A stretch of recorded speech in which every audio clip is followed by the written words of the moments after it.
he did not announce a diss album. That is the first thing that has to be said.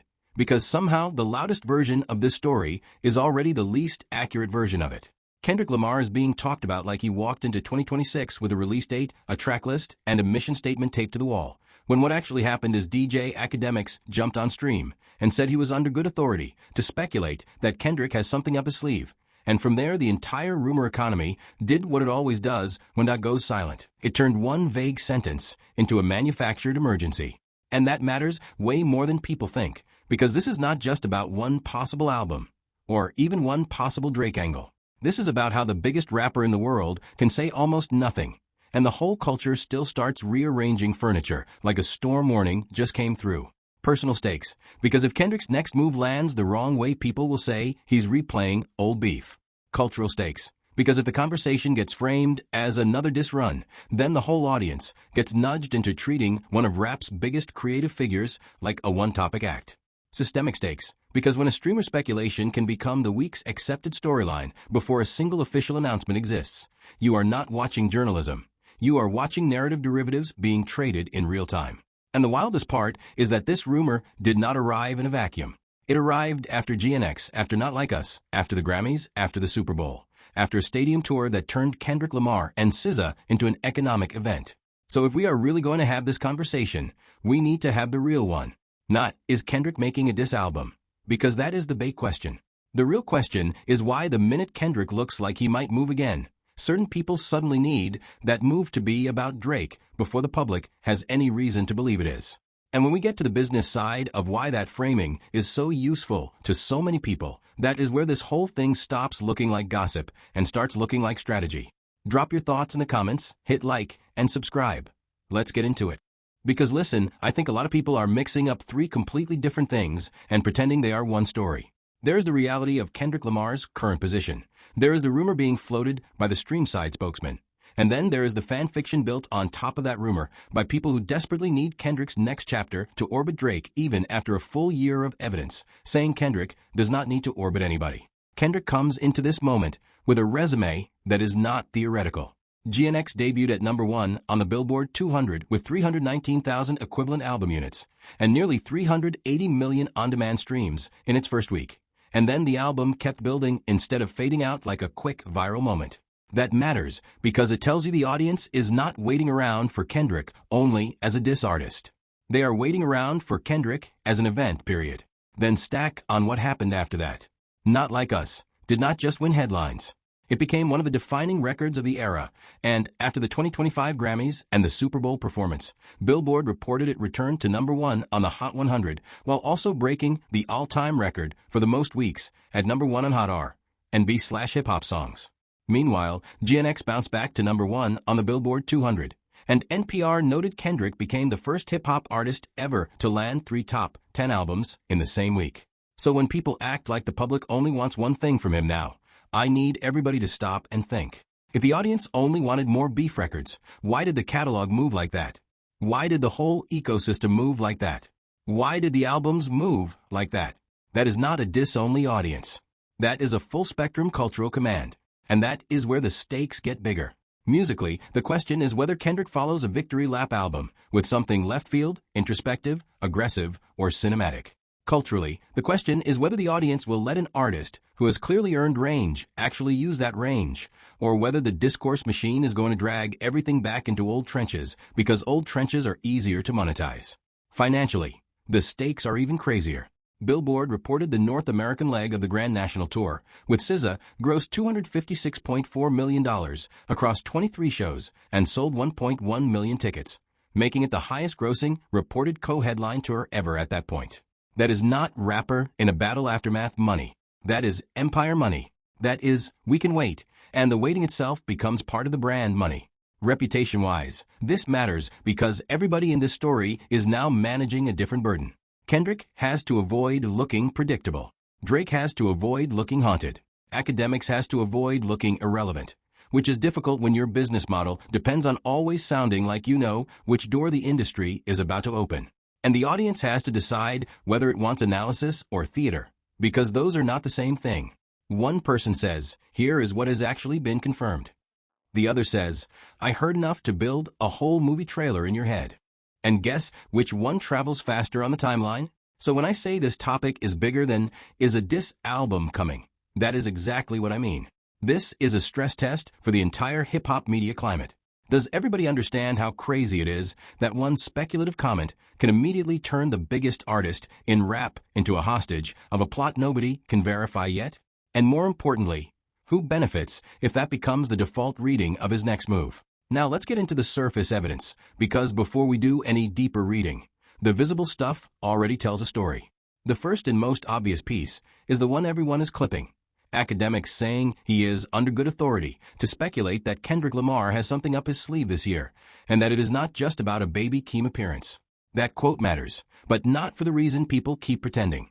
It matters because even in the original form, it is not a formal announcement, not a release confirmation, not a title reveal, and not a verified description of album content.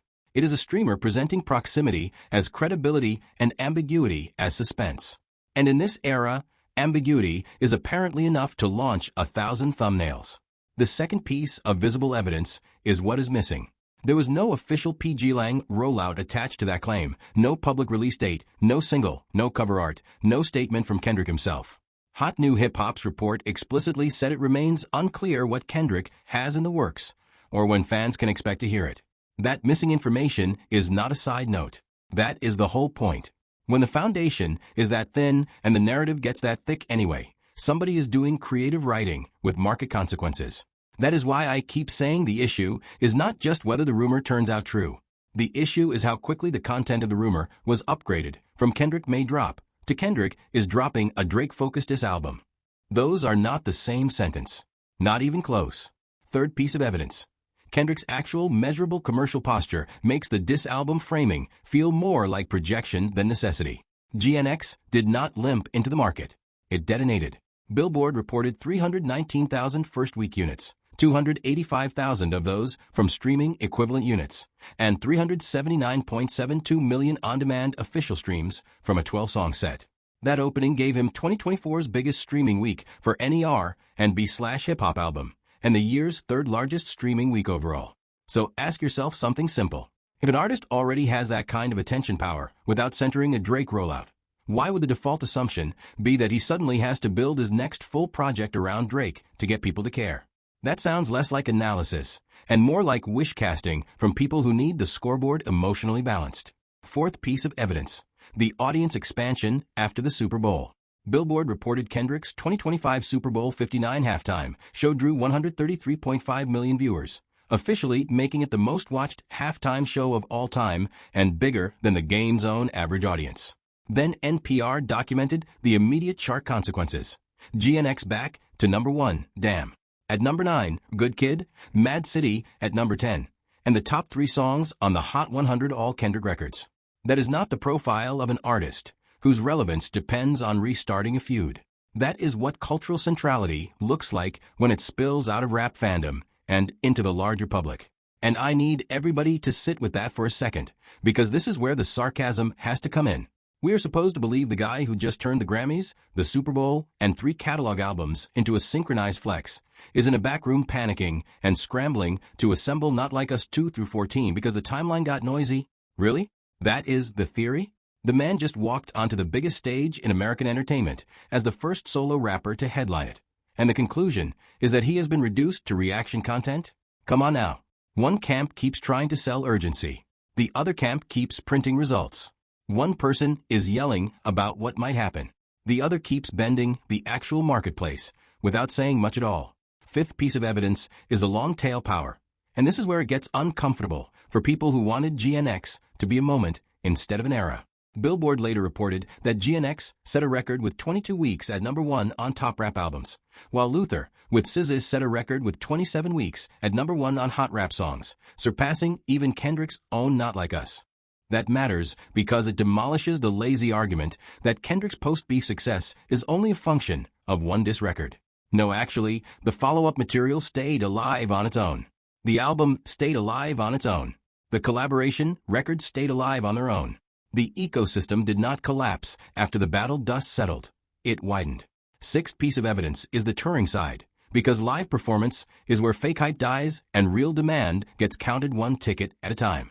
Billboard's box score reporting said the Grand National Tour's first 23 shows grossed $256.4 million and sold 1.1 million tickets, making it the highest-grossing reported co-headline tour ever at that stage and establishing Kendrick as part of the biggest stadium run ever among rappers.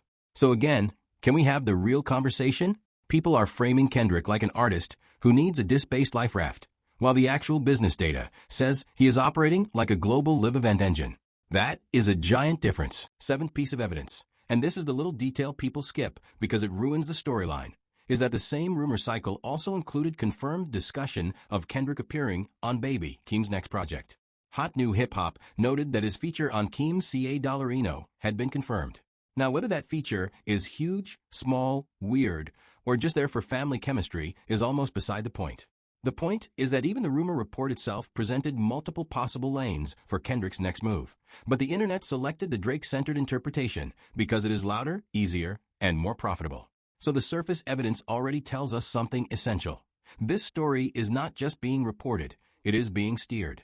And that is why I think we just need to set the truth on what is actually happening here. The public evidence does not show Kendrick Lamar announcing a diss album. The public evidence shows Kendrick Lamar remaining so powerful that other people can hint in his direction and still move the whole room. That is not the same thing at all. And if the visible evidence is already this revealing, then just wait, because the inside the culture evidence gets even messier. And oh, do I have more for you? Because this is where the people who keep treating every rumor like a prophecy are really not going to like where the story goes next. The visible numbers are one thing, but once you start listening to what the orbiting voices around this whole saga have been saying, the contradiction gets ridiculous. We are about to get into the part where the same media personality floating Kendrick suspense also went on record saying Drake should stop directly engaging Kendrick. We are about to get into the part where Drake himself spent 2025 still sounding bruised on wax. And we are definitely about to get into what it means when the culture keeps rewarding Kendrick's broader catalog, while some corners of the internet keep insisting he has only one topic left. So if you are one of those people who thinks one stream clip equals a full album press release, I need you to stay seated for this next stretch, because the receipts are about to start talking back. The first piece of cultural evidence is almost too perfect, because it comes from the same general media orbit. Billboard reported in October 2025 that Akademiks told Drake to leave direct Kendrick disses behind, saying, "There's no more direct engaging. There ain't no more with diss songs. It's over," and that any future shots should be the Jay-Z approach, meaning sneak disses rather than frontal warfare. Now pause right there. If even the rumor dispatcher himself publicly argued that direct re-engagement is a bad idea for Drake, why would it make sense to frame Kendrick's next entire album as a full-on Drake obsession? The contradiction is glaring. On one hand, Drake should stop because there is nothing to gain. On the other hand, Kendrick is probably coming back with a diss-centered project. Which is it? Because both cannot be the clean, obvious truth at the same time. And that contradiction tells us something important about the cultural mood. A lot of this discourse is not about consistent logic. It is about preserving drama flow. If Drake should stop directly engaging because the risk-reward math is bad, then the only way to keep the rivalry feeding the internet is to hope Kendrick restarts it. That is why the speculation matters. It relocates agency. It says maybe Drake cannot win by pushing forward, but maybe the next big moment can still be made to happen if Kendrick gets framed as the one reopening the war. That is not just chatter. That is a narrative handoff. Second piece of cultural evidence. Drake's own music kept showing that the battle was not as neatly archived as some people wanted to pretend. Billboard reported that on the quickly removed Fighting Irish freestyle in January 2025, Drake appeared to address those who switched sides during the Kendrick feud and even referenced the legal cloud around his allegations that UMG artificially inflated Not Like Us, which UMG denied as offensive and untrue. So while people online keep trying to paint Kendrick as the one who cannot let the beef go, what did the documented record show? Drake was still writing from inside the fallout, still measuring loyalty, still naming emotional debris, still sounding like the wound had not closed. That matters culturally because fan bases take cues from the artist. If the artist sounds unresolved, the fan base becomes an unresolved choir. If the artist keeps sneaking emotional accounting into freestyles, the discourse around him will keep circling the same graveyard. So when rumor season begins and Kendrick's name gets attached to what if it's a diss album, part of what you are actually seeing is the culture projecting ongoing obsession from one side onto the other side. That is why I keep saying this story is not just about music. It is about who gets burdened with the appearance of fixation. Third piece of cultural evidence is the awards narrative, because it shattered whatever remaining barrier existed between rap head conversation and mainstream validation. NBC Los Angeles reported that Not Like Us won both Song of the Year and Record of the Year at the 2025 Grammys, making it only the second hip-hop single ever to win in that category lane. Billboard's later coverage of the chart aftermath also tied the song's surge directly to the Grammys and Super Bowl combo. So now the culture is in a very unusual place. A diss record was not merely popular, not merely viral, not merely an internal rap victory. It became institutionalized as a landmark record. And that institutionalization creates a weird aftershock. Once a song like that gets canonized, every future move by both artists is judged against a much bigger shadow. Some people hear that and assume Kendrick must keep striking the same nerve. I hear it and think the opposite. If a record has already become that gigantic, the more Kendrick-like move is not to chase the same exact energy, but to pivot, mutate, or recontextualize. That is what the disciplined artist does. The insecure artist repeats the trick until the trick becomes self-parody. And I think some fans do not want to admit which side is more at risk of that second outcome. Fourth piece of cultural evidence is the way Kendrick's broader body of work kept getting rewarded after the peak drama moment. NPR's reporting on the Super Bowl chart bump is key here, because it did not describe a culture only replaying Not Like Us. It described an audience pulling GNX, Damn, Good Kid, Mad City, Luther, TV Off, Squabble Up, All the Stars, and more back into heavy rotation. That is a community response, not just a single song response. It means the public did not interpret Kendrick as a one-note combatant. They interpreted him as a catalog artist, whose latest chapter made them revisit the whole house. Now, to be fair, there is a counter-argument here, and I want to acknowledge it because nuance matters. Somebody could say, look, even if Kendrick drops a full project with range, he knows any shot at Drake will get the most oxygen. So maybe the audience pressure naturally pulls him back into that zone. That is not an insane argument. The attention economy does reward conflict. But here is where I think it falls apart. If Kendrick were truly boxed into that role, then why did Luther go on to outlast Not Like Us, atop hot rap songs? Why did GNX stretch to a record 22 weeks atop top rap albums? Why did the tour become a cross-market event rather than a beef reenactment? The data keeps telling us he has already escaped the one-room trap. Fifth piece of cultural evidence is Kendrick's own public posture at the 2025 BET Awards. Billboard reported that after winning Album of the Year for GNX, he thanked Bet for representing the culture right and shouted out SZA while reminding people they were on tour. Again, look at the temperature of that moment. That is not a man publicly orienting his whole identity around one rival. That is a man talking like an artist in a broader cultural lane, a builder, a company man for his own creative ecosystem. Calm, focused, still moving. So when you stack all of that together, what changes? The picture changes. The rumor looks smaller. The machine around the rumor looks bigger. The cultural evidence says Kendrick's image in this era is not guy scrambling to make another diss record. It is guy whose silence is so loud that everyone else starts auditioning to interpret it. One person keeps letting results speak. The others keep volunteering as translators for smoke. And if you have made it this far in the video, then you already know what time it is, because this is where we stop talking about personality and start talking about structure. Now here comes the pattern interrupt, because the real story is not about whether one album might contain a few shots. The real story is about why the modern hip-hop system keeps trying to pre-package artists' moves before the artists themselves have even made them. This is where basic reaction channels tap out, because they want to stay on who mad at who. I am telling you the more important question is, who profits from making uncertainty look like certainty? Who profits from keeping Kendrick's name in a feud container? And who profits when the audience forgets the difference between confirmed information and monetized anticipation? The first systemic angle is the attention market itself. In old-school media, you waited for a press release, a radio exclusive, a magazine cover, a label blast. In the current ecosystem, personalities monetize the pre-announcement just as hard as the announcement. In fact, sometimes harder. A maybe can outperform a fact, because a maybe invites 10,000 people to project their favorite ending into it. So when Akademiks says he is under good authority to speculate, that phrase is doing a lot of work. It borrows the aura of insider access without paying the full evidentiary cost of a hard report. It keeps him protected if nothing happens exactly as fans imagined, but rewarded if the culture treats the implication like a near confirmation anyway. That is not a bug. That is the business model. And hip-hop is especially vulnerable to this because of how much we value closeness to the action. Source says in rap does not just mean information. It often means status. It means proximity. It means I am near the people you wish you were near.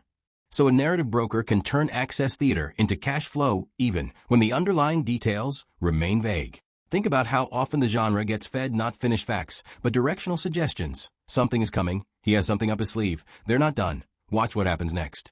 Those statements are catnip because they turn the audience into unpaid co-writers. The second systemic angle is the economics of post-beef catalog leverage. This is where Kendrick's situation gets really interesting. When Billboard and NPR documented the Super Bowl bump, the story was not just that Kendrick had a hot moment. The story was that the moment reactivated the catalog, boosted the current album, elevated collaborations, and deepened live demand. That is what executives dream about. One moment, multiple revenue streams. The song wins. The album wins. The back catalog wins. The tour wins. The brand wins. The partner artist wins. So if you are someone on the outside trying to read Kendrick's next move, what is the easiest lazy conclusion to make? He should do more of the thing that already printed the biggest headlines. But that is not always how high-level artists or their teams think. Once a catalog flywheel is spinning, the next strategic question is often not, how do we repeat the exact conflict? It is how do we convert this attention into a larger narrative of artistry, scarcity, and event status? That is why the diss album rumor can actually misunderstand the business incentive. Kendrick may not need repetition. He may need expansion. And from a business standpoint, expansion is often more valuable than replay. Third systemic angle, media proxy warfare. This is where the corrupt ally role really enters the picture. In any major rap conflict, artists are not the only speakers. They have orbiting voices, sympathetic outlets, streamer ecosystems, fan pages, clipped reaction accounts, repost hubs, and quote machine personalities. Some of those actors are independent. Some are aligned by taste. Some are aligned by access. But the effect is the same.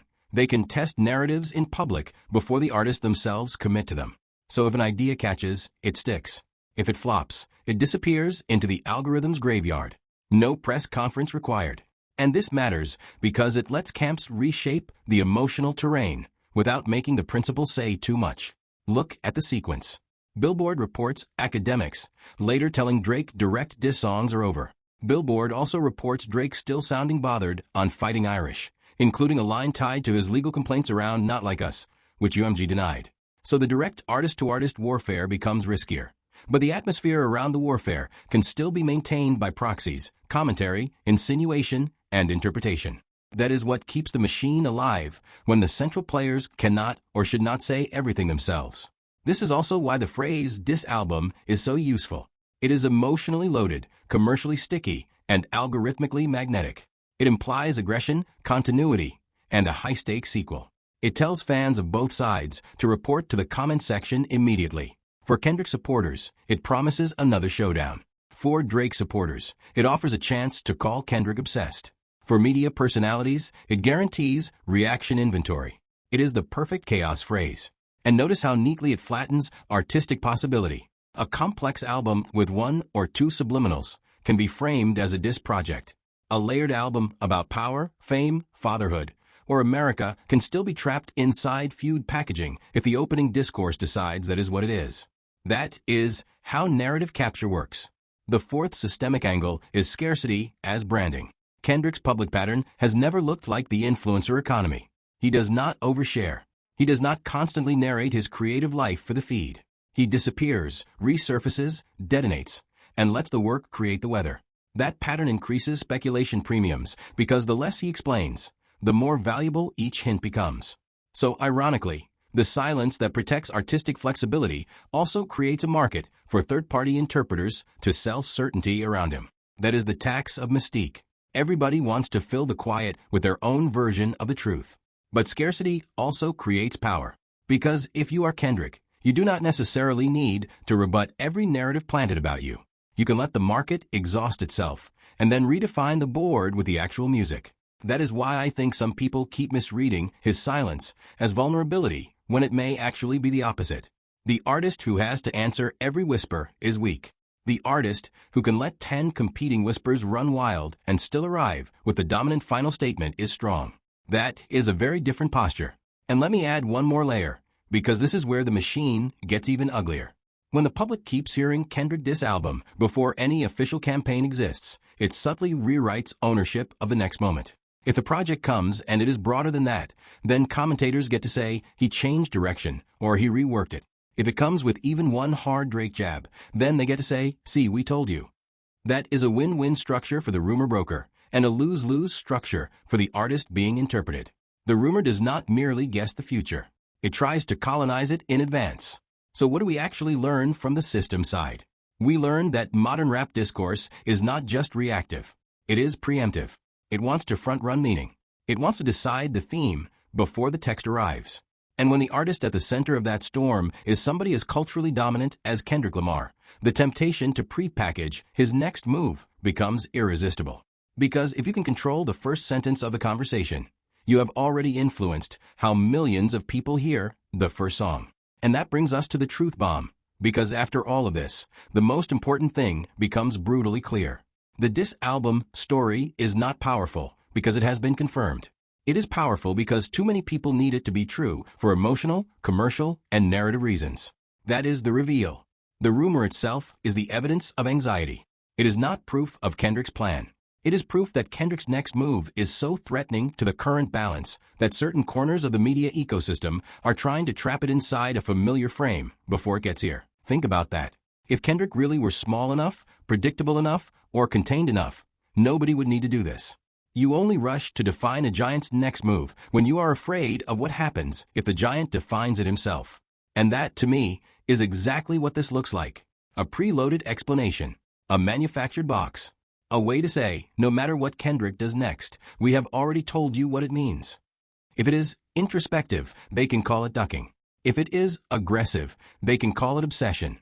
If it is experimental, they can call it evasive. If it is direct, they can call it proof of dependency.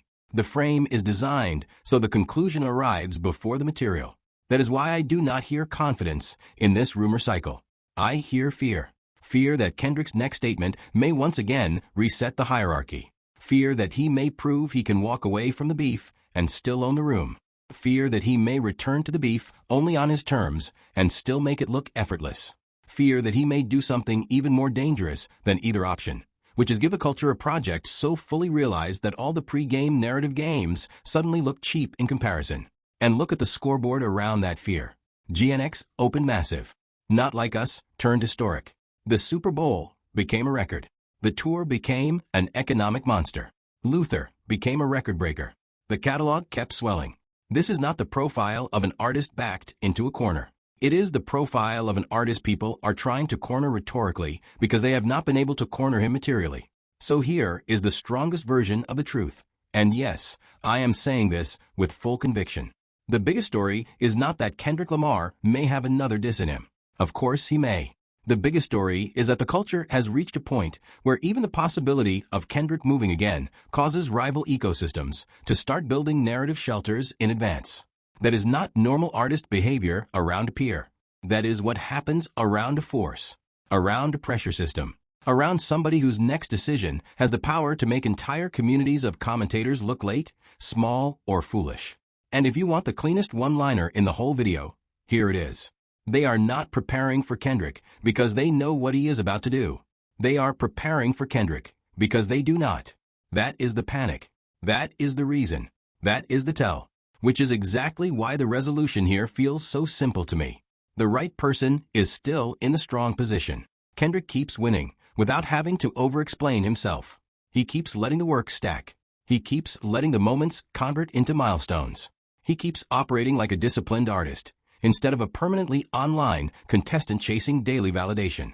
And when you walk back through everything we covered, the pattern does not really break. The rumor clip? It showed how desperate people are to narrate him. The chart data?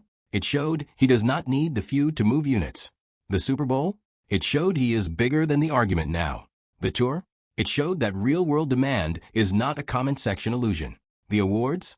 They showed the culture and institutions both kept meeting him where the work was. Meanwhile, the opposing energy keeps sounding more and more like maintenance. Maintain the narrative. Maintain the grievance. Maintain the idea that every Kendrick move must somehow be about Drake, even while Kendrick's catalog, stage presence, and broader artistic footprint keep telling you otherwise. One side keeps manufacturing urgency. The other side keeps manufacturing outcomes. One side needs stream monologues. The other side can disappear and still bend the room. Can we please have the real conversation about which of those is actual power? And I know some people are going to say, well, you're just biased.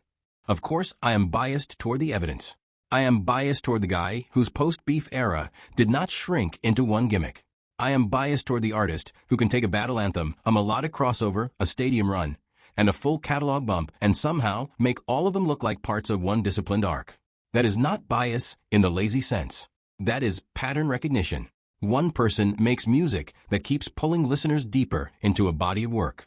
The other keeps getting discussed, like he needs the body of work discussion to become a loyalty test. That is the contrast. That is the whole movie in one sentence. And the reason the hero resolution lands so hard here is because Kendrick's strongest move may not even be responding. His strongest move might be arriving with something so complete that the rumor merchants are forced to retrofit their old predictions after the fact. So yes, I feel very comfortable saying the same thing I have been saying in different forms for a while now. The disciplined artist keeps outlasting the daily noise. He does not have to win every hour. He wins the chapter. He wins the year. He wins the memory. And when the dust settles, that is the victory that actually lasts. This is only the start, though, and that is what should have everybody locked in. Because there are at least two concrete developments coming that matter a lot. One is the obvious one.